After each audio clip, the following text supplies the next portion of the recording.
प्यारी साथ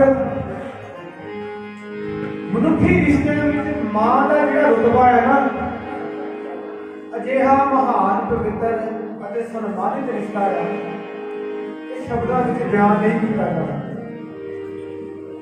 ਅਗਰ ਪਰਮਾਤਮਾ ਨੇ ਵੀ, ਰੱਬ ਨੇ ਵੀ ਦੁਨੀਆ ਦੇ ਵਿੱਚ ਪ੍ਰਗਟ ਹੋਣਾ ਆ, ਦੁਨੀਆ ਦਾ ਨਿਰਮਾਣ ਕਰਨਾ ਹੈ, ਤਾਂ ਉਹਨੂੰ ਵੀ ਜਿਹੜਾ ਮਾਂ ਦਾ ਸਹਾਰਾ ਲੈਣਾ ਪੈਂਦਾ, ਮਾਂ ਦੀ ਕੁੱਖ ਵਿੱਚੋਂ ਜਨਮ ਲੈਣਾ ਪੈਂਦਾ। ਮਾਂ ਵੇਖਣ ਨੂੰ ਤਾਂ ਇੱਕ ਛੋਟਾ ਜਿਹਾ ਸ਼ਬਦ ਜਾਪਦਾ ਹੈ, ਪਰ ਦੁਨੀਆ ਭਰ ਦੀ ਨਿੱਘ, ਠੰਡਕ ਅਤੇ ਮਿਠਾਸ ਇਸ ਰਿਸ਼ਤੇ ਵਿੱਚ ਛੁਪੀ ਹੋਈ। ਰਿਸ਼ਤਿਆਂ ਨਾਲ ਭਰੇ ਹੋਏ ਸੰਸਾਰ ਵਿੱਚ ਮਾਂ ਦਾ ਜਿਹੜਾ ਰਿਸ਼ਤਾ ਹੈ, ਸਭ ਤੋਂ ਪਵਿੱਤਰ ਅਤੇ ਉੱਚਾ ਰਿਸ਼ਤਾ ਮੰਨਿਆ ਜਾਂਦਾ। ਕੋਈ ਵੀ ਇਨਸਾਨ ਏਦਾਂ ਦਾ ਨਹੀਂ ਜਿਸ ਦੇ ਵਿਕਾਸ ਪਿੱਛੇ ਮਾਂ ਦਾ ਹੱਥ ਨਾ ਹੋਵੇ। ਮਾਂ ਦੀ ਭੂਮਿਕਾ ਜਿਹੜੀ ਆ ਉਹ महत्वपूर्ण ना मायने रखती है। और ये भी एक अटल सच्चाई है कि जो कोई इंसान इकल्ला महसूस कर रहा होता है, दुखों के नाल तड़प रहा होता, तो सब तो पहला जो मूँह के शब्द निकलता वो है मां। जो एक बच्चा जमता है तो सब तो पहला उसके मूँह से शब्द निकलता है मां। वाल्मीकि महाराज ने मां को रब तो भी पहला दर्जा दिता। वाल्मीकि महाराज लिखते हैं, मातर देवो भव, पितर देवो भव, देवो देवो भव। पावन योग विशिष्ट ग्रंथ अध्याय नंबर 5 का यह श्लोक है। मातर का मतलब होता मां। वाल्मीकि महाराज कहते ओ मां जिन्हें तुहानू जन्म दिता, ओ मां जिन्हें शरीर विचों तुहानू शरीर मिलिया, ओ मां जिन्हें साह विचों तुहानू साह मिलिया, ओ मां जिन्हें खून विचों तुहानू खून मिलिया। इत्थे किसी होर मां की नहीं गल हो रही। ओ मां जिन्हें तुहानू जन्म दिता। महाराज कहते उस मां तो इलावा तुहाडे लिए कोई रब नहीं हो सकता। अगर तुहाडे लिए कोई रब है तो वो कौन है? वो तुहाडी मां है। तुहाडी मां तो इलावा तुहाडे लिए कोई देवी नहीं हो सकती। अगर कोई देवी है तो वो कौन है? वो तुहाडी मां है। ताड़ी मां तो इलावा ताड़े लिए कोई पूजनहार नहीं हो सकता। अगर कोई पूजनहार है वो कौन है? वो ताड़ी मां है। पिछले समय में साधुओं संतां ने 68 तीर्थ बनाए कि जेड़ा इन्हां 68 तीर्थां दा इशनान कर लगेगा वो रब नूं पा सकदा, वो परमात्मा नूं पा सकदा। पर रब साडे तो वख नहीं, साडी वेखण वाली रब नहीं। रब साडे घर विच ही आ, क्योंकि असीं मां नूं मंने नहीं। रब साडे तो वख नहीं, साडी वेखण वाली अख नहीं। गुरुद्वारे विच जाके मत्था टेकण दा कोई फायदा नहीं अगर तुसीं अपनी मां दा इज्जत सत्कार नहीं कीता, अपनी मां नूं नहीं संभालिया। फिर मरी दे मगरों घ्यो लाउण दा कोई फायदा नहीं अगर तुसीं ज्योति नूं पानी दा गिलास नहीं पुछो।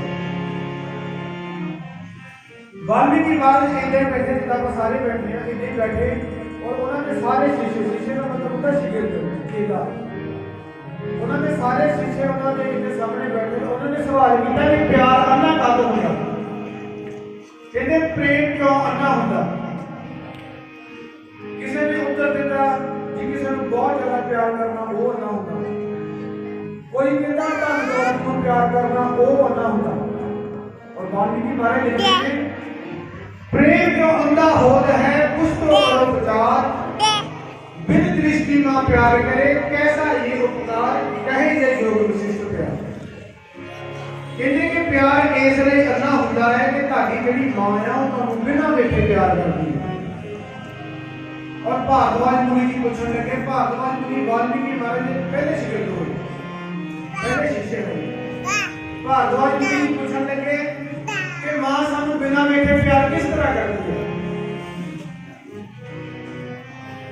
मां कहते जब तुसी मां के गर्भ में होंदे हो, जब तुसी मां की कुख में होंदे हो, मां नूं नहीं पता तुसी लड़का हो या लड़की हो, मां नूं नहीं पता तुसी गोरे हो या काले हो, मां नूं नहीं पता तुसी चंगियां आदतां वाले हो या तुसी बुरियां आदतां वाले हो, मां नूं नहीं पता तुसी ओहदे नाल रहना ते ओहनूं छड्ड के चले जाना।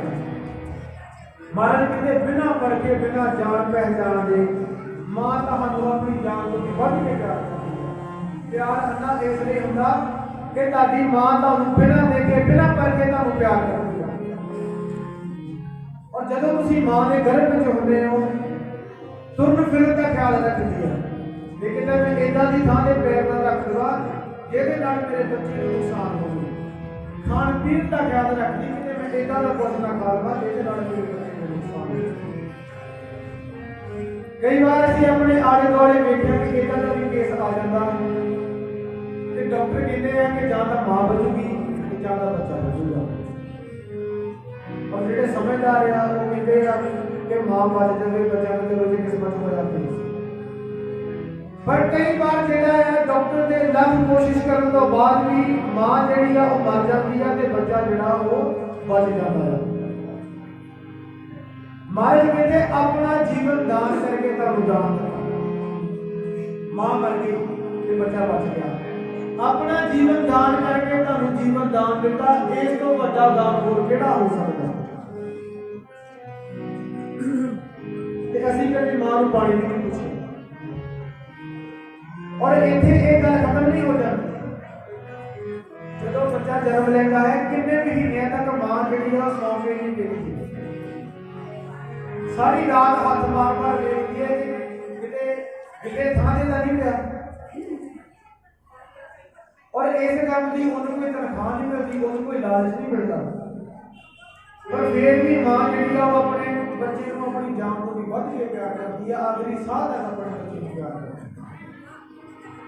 कई बार आप देखा ना कि मां बाजार गई होंगी, बच्चा भी चुकिया होंदा, गर्मी बहुत होंदी है, पर चुन्नी जिहड़ी आ वो बच्चे के ऊपर होंदी है। गर्मी मां भी लगती है पर चुन्नी जिहड़ी आ वो बच्चे के ऊपर होंदी है। इन्ना वड्डा जिगरा आ मां को।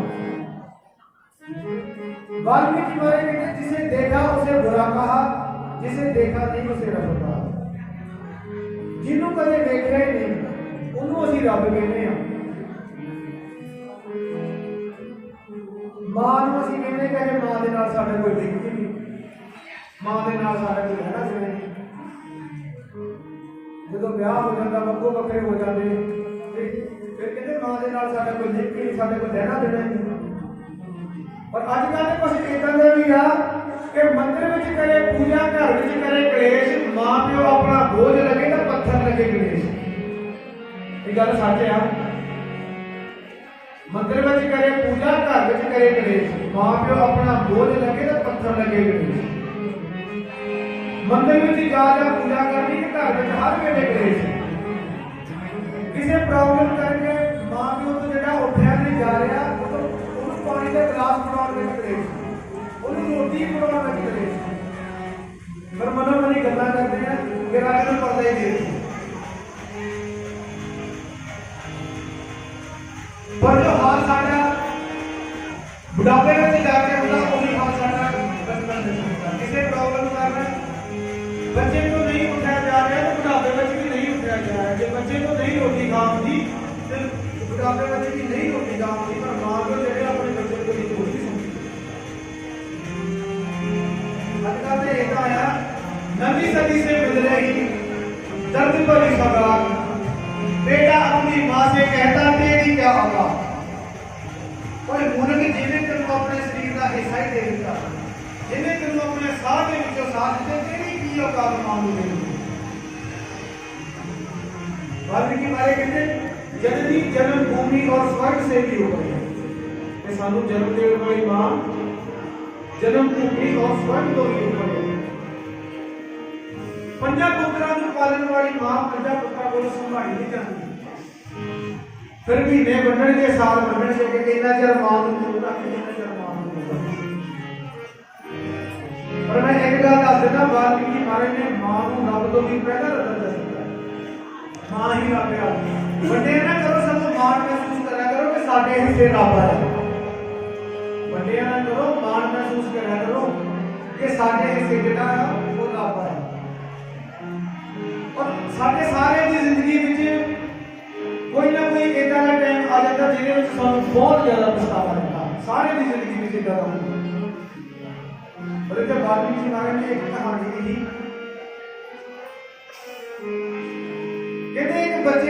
जी अंधी सी, शक्ल तो सोहनी नहीं बदसूरत सी,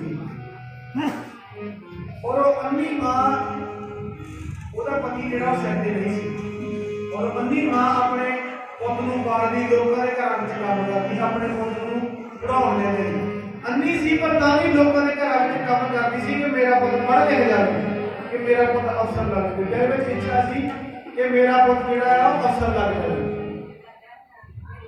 ਲੋਕਾਂ ਦੇ ਘਰਾਂ ਵਿੱਚ ਕੰਮ ਕਰਦੀ। और बच्चा जो स्कूल में जाता तो उन्होंने नाल के बच्चे छेड़ते कि अन्नी का मुंडा, अन्नी का मुंडा। वो बच्चा रोज रोज सुन के हट गया। एक दिन ऐसी अपनी मां को नफरत हुई, ऐसी घटना हुई, हौली हौली अपनी मां को जो दूर होने लग गया, पासा बचना शुरू कर। ब्याह होया, नौकरी लग गई, मां तो 50-60 किलोमीटर दूर रहने लग गया। मां को कदे पूछा नहीं, कदे देखा नहीं आके। एक दिन मां के अंदर ऐसी तड़प हुई, लोगों के घर में काम कर रही मां के अंदर ऐसी तड़प हुई कि मैं अपने पुत को देखना है। अखा तो देख नहीं सकती सी, पर मन की अखा नाल देखना कि मैं अपने पुत की जी आवाज सुननी। और उतों तुरती दिखती कहती किसी ना किसी तरह वो अपने पुत के घर के बाहर पहुंच जाती। पुत अफसर सी, बड़ी कोठी सी, ਹੁਣ ਕੋਠੀ ਦੇ ਬਾਹਰ ਇੱਕ ਚੌਕੀਦਾਰ ਖੜਾ ਹੁੰਦਾ, ਉਹਨੂੰ ਚੌਕੀਦਾਰ ਨੂੰ ਜਾ ਕੇ ਕਹਿੰਦੀ ਕਿ ਮੈਂ ਇਹਨੂੰ ਮਿਲਣਾ ਆ। ਉਹ ਚੌਕੀਦਾਰ ਕਹਿੰਦਾ ਇਹ ਤਾਂ ਮੇਰੇ ਸਾਹਿਬ ਜੀ ਆ। ਬੜੀ ਖੁਸ਼ ਹੋਈ, ਖੁਸ਼ੀ ਨਾਲ ਅੱਖਾਂ 'ਚੋਂ ਪਾਣੀ ਆ ਗਿਆ, ਮੋਟੇ ਮੋਟੇ ਅੱਖਾਂ 'ਚੋਂ ਹੰਝੂ ਆਉਣ ਲੱਗੇ, ਖੁਸ਼ੀ ਨਾਲ ਕਿ ਮੇਰੇ ਪੁੱਤ ਨੂੰ ਕਿਸੇ ਨੇ ਸਾਂਭ ਲਿਆ। ਹੌਸਲੇ ਦੇ ਨਾਲ ਕਿਹਾ ਕਿ ਜਿਹੜਾ ਤੇਰਾ ਸਾਹਿਬ ਜੀ ਹੈ ਨਾ ਉਹ ਮੇਰਾ ਪੁੱਤ ਆ, ਜਾਂ ਉਹਨੂੰ ਜਾ ਕੇ ਕਹਿ ਕਿ ਤੇਰੀ ਮਾਂ ਮੇਰੇ ਨਾਲ ਹੀ ਆ, ਉਹ ਸਾਰਾ ਕੁਝ ਛੱਡ ਕੇ ਤੇ ਮੇਰੇ ਕੋਲ ਪਹੁੰਚਾ ਦੇਗਾ। ਹੁਣ ਚੌਕੀਦਾਰ ਅੰਦਰ ਜਾ ਕੇ ਕਹਿੰਦਾ ਕਿ ਸਾਹਿਬ ਜੀ ਇੱਕ ਔਰਤ ਆ, ਅੰਨੀ ਆ, ਅੱਖਾਂ ਤੋਂ ਦੀਦਾ ਨਹੀਂ,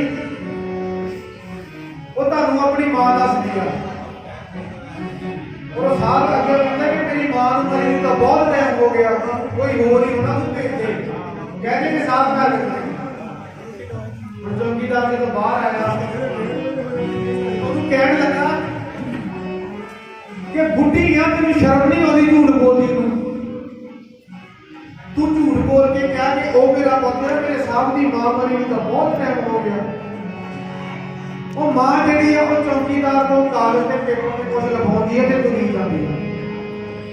ਔਰ ਅੱਗੇ ਜਾ ਕੇ ਗੰਦਗੀ ਦਾ ਢੇਰ ਸੀ, ਉੱਥੇ ਜਾ ਕੇ ਡਿੱਗਦੀ ਤੇ ਉੱਥੇ ਮਰ ਗਈ। ਬੜਾ ਲੋਕਾਂ ਦਾ ਆਲੇ ਦੁਆਲੇ ਰਸ਼ ਪਿਆ, ਉਹ ਹੱਥ ਵਿੱਚ ਉਹਦੇ ਹੀ ਪਰਚੀ ਸੀ। ਹੁਣ ਸਾਹਿਬ ਜਦੋਂ ਘਰੋਂ ਬਾਹਰ ਆਇਆ ਉਹ ਵੇਖਣ ਲੱਗਾ ਕਿ ਇੱਥੇ ਕਿਹੜੀ ਗੱਲ ਦਾ ਰਸ਼ ਪਿਆ ਹੈ। ਉਹਨੇ ਉੱਥੇ ਜਦੋਂ ਜਾ ਕੇ ਵੇਖਿਆ ਤੇ ਉਹਨੇ ਜਦੋਂ ਸਾਰੇ ਪਰੇ ਪਰੇ ਹੋਏ ਤੇ ਅੱਗੇ ਜਾ ਕੇ ਵੇਖਿਆ ਕਿ ਉਹਦੀ ਜਿਹੜੀ ਮਾਂ, ਉਹਦੇ ਵਿੱਚੋਂ ਦਵਾ ਦਵ ਸ਼ਬਦ ਨਿਕਲਿਆ, ਮਾਂ ਪਰ ਜ਼ੁਬਾਨ ਤੇ ਉਹ ਕਲਾ ਹੋ ਰੱਖਿਆ ਕਿ ਕਿਤੇ ਕਿਸੇ ਨੂੰ ਪਤਾ ਨਾ ਲੱਗ ਜਾਏ ਇਹ ਮੇਰੀ ਮਾਂ ਹੈ, ਲੋਕ ਗੱਲਾਂ ਕਰਨਗੇ।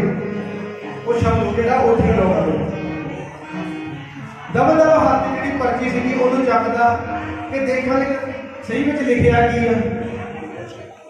ਉਹ ਪਰਚੀ ਚੁੱਕ ਕੇ ਬਣਨ ਲੱਗਾ, ਉਹਦੇ ਵਿੱਚ ਲਿਖਿਆ ਸੀ ਕਿ ਪੁੱਤ ਸ਼ਾਬਾਸ਼, ਰਾਜੀ ਰਹਿ, ਪਰਮਾਤਮਾ ਕਰੇ ਤੇਰੇ ਕੋਲ ਤੂੰ ਇੰਨਾ ਬਿਜ਼ੀ ਹੋਵੇਂ, ਤੇਰੇ ਕੋਲ ਮੇਰੇ ਲਈ ਟਾਈਮ ਨਾ ਹੋਵੇ, ਕਿ ਜਿਹੜੀਆਂ ਅੱਖਾਂ ਨਾਲ ਤੂੰ ਅੱਜ ਦੁਨੀਆ ਵੇਖ ਰਿਹਾ ਨਾ ਇਹ ਅੱਖਾਂ ਮੇਰੀਆਂ ਹੀ ਸੀ।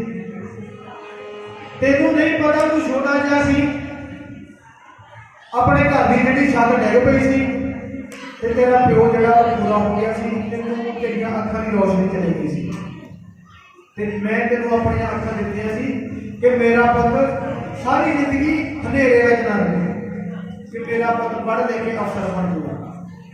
ਹੁਣ ਇਹ ਜਦੋਂ ਪੜ੍ਹਦਾ ਉਹਦੇ ਅੱਖਾਂ ਵਿੱਚ ਪਾਣੀ ਆ ਗਿਆ ਤੇ ਉੱਥੇ ਮਿੱਟੀ ਦਾ ਢੇਰ ਬਣ ਗਿਆ।